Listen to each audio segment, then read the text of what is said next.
বন্ধুরা, তো আমি চলে এসেছি আমার রাতের খাবার নিয়ে। ঠিক আছে, তো আজকে রাতে দেখো ধোয়া উঠছে। আমি তো রোজই মুড়ি খাই, বেশিরভাগ দিন মুড়িই খাই, আর নাহলে রুটি খাই। রুটিটা খুব কমই খাই, বেশিরভাগ দিন মুড়ি খাই। তা আবার অনেকে বলছে বেশি মুড়ি খাওয়া ভালো না। সত্যি আমিও শুনেছি যে বেশি মুড়ি খাওয়া ভালো না। তো যাই হোক, আমি আজকে বানিয়েছি দেখো, অনেকদিন পরে বানালাম।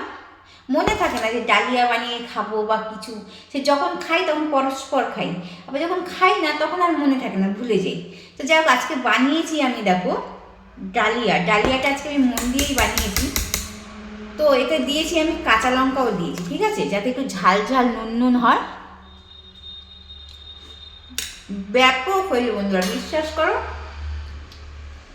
খুবই সুন্দর হয়েছে ডালিয়াটা।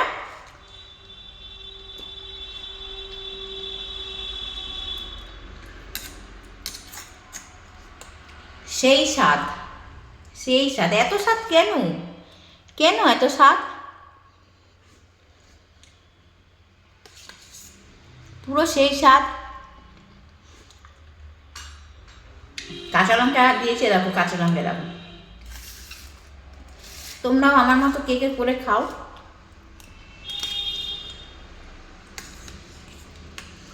ডালিয়া করে খেয়েছি, হলুদ তার লঙ্কা ফঙ্কা দিয়ে খাইনি। আরে মনে হয় একটু কেমন করে খাই, তো সেই স্বাদ লাগছে। আমি কথাও বলতে পারছি না। চলো তাহলে খেয়ে নি। খেতে খেতে